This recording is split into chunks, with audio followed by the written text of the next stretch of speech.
So, what is Web3? Web3 is essentially the next evolution of the internet. In Web 1, the internet was read only. You can basically think of the internet at this time as just being one big Wikipedia. There was no way to interact with or write data to these sites. With Web 2, we started to see more interactive websites appear, giving people the ability to comment, like, and upload various forms of media to the internet, much like this. Now, Web 3 is all about ownership. While Web 2 technologies focus on centralized services and servers, Web 3 is all about decentralization and the ownership of one's data and assets. A simple way to think about this is Web 1 is read only, Web 2 is read and write, and Web 3 is read, write, and own. So, what makes this all possible is several key features. The first is decentralization. So, instead of having centralized servers where a single owner or group controls all the data, Web3 makes use of peer to peer solutions to create a vast network of computers which act as the servers. The next feature is interoperability, which is the ability for different applications and systems to be able to work and communicate with each other just out of the box. This is made possible because they all share the same underlying technology. And lastly is transparency. Everything on the blockchain is open to the public to see, which makes it far more difficult for things like fraud and data manipulation to occur. It's important to note that while there is a high level of transparency, no personal information is involved in transactions. So people only know what you personally share with them. So how does this compare with how the web currently works with Web 2? Web 2 tends to be very centralized. Facebook is a fantastic example of this, as everything that is shared on Facebook is stored in some centralized server owned by Facebook. This gives Facebook total control over this data.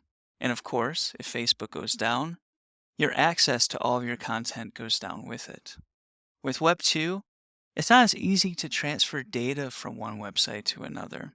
For instance, if a new social media website appeared and you wanted to transfer all your posts and media from Facebook to this new platform, you would have to do it manually one by one. In Web3, though, since applications are open and compatible with one another, transferring all this could be done with the push of a button. Web 2 also makes use of a lot of middlemen to establish trust, especially when it comes to interactions. A bank transfer is a good example of this, as if you wanted to send some money to a family member or a friend, you would have to get the approval of the bank before the funds could be sent. Identity, identity verification often makes use of third party companies as well. But with blockchain technology, because everything is transparent, you have trustless systems that don't rely on third parties to conduct transactions because everything can be very easily verified. Privacy in Web 2 is also a hot button issue right now. Privacy in Web 2 is a hot button issue right now as well. We often hear about companies selling user information to marketing companies. They do this so they can do things such as ad targeting. It's also known that black box algorithms, where no one knows how they work except, for instance, Facebook, manipulate the posts and news each user sees on their walls. With Web3, since you can perform interactions without revealing personal data, privacy is assured by design. Since most blockchain projects are also open source, there's no mystery to how they operate. One example I like to use comparing Web 2 and Web 3 is gaming. Most developers tend to also be gamers, so it's usually something most people can relate to. So, in Web 2, if you play a game and you earned, say, a trophy or a nice piece of equipment, you wouldn't own it in the true sense.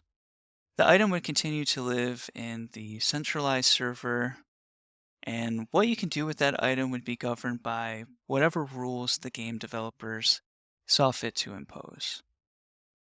If the game was ever shut down, you would also lose access to this item because it only exists on the game's centralized server.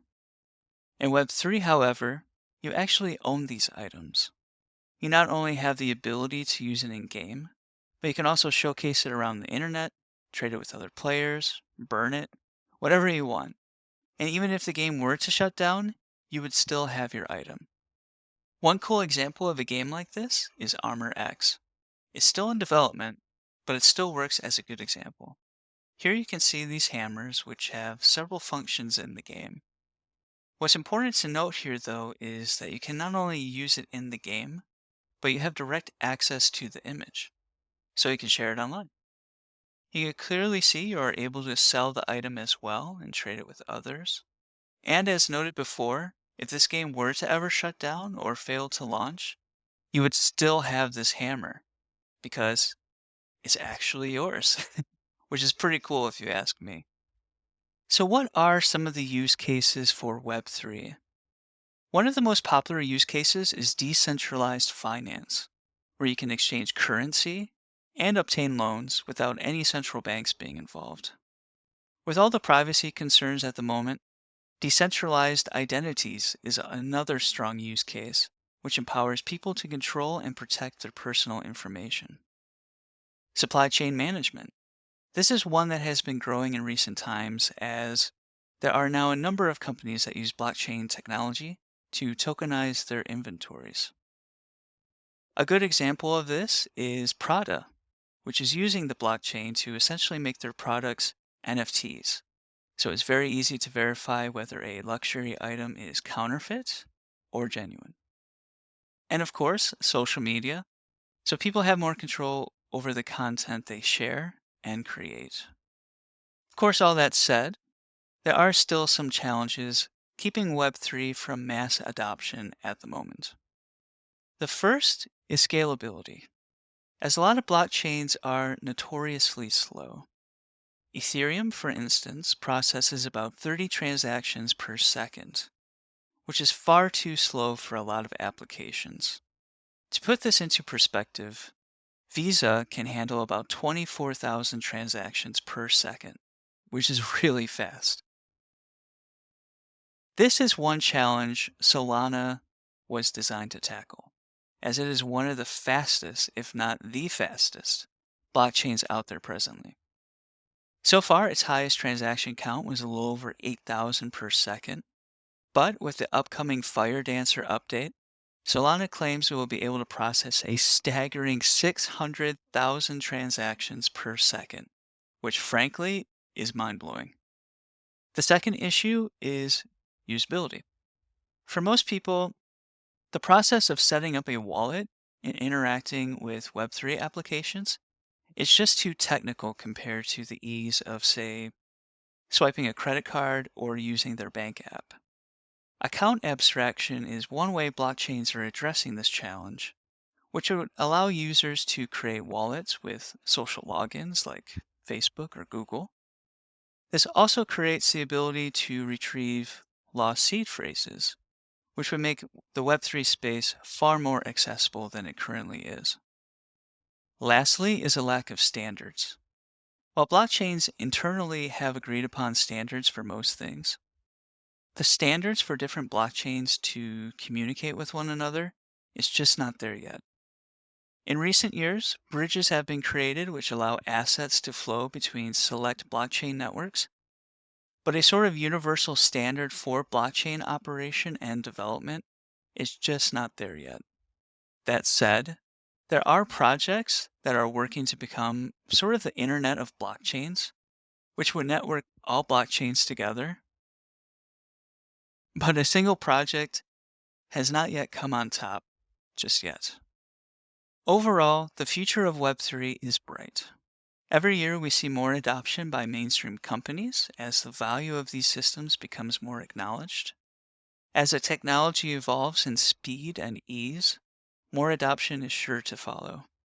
Identity will almost certainly become decentralized eventually.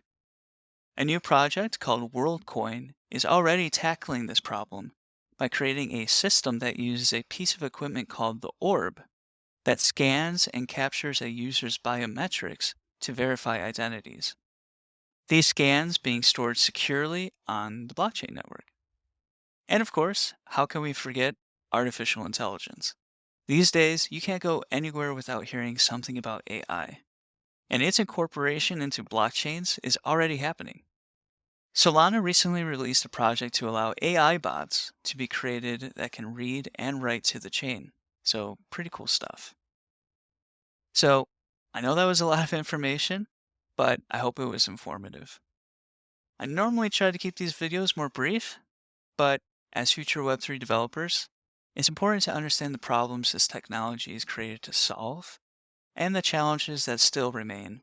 Well, challenges, which perhaps one of you will be the ones to solve.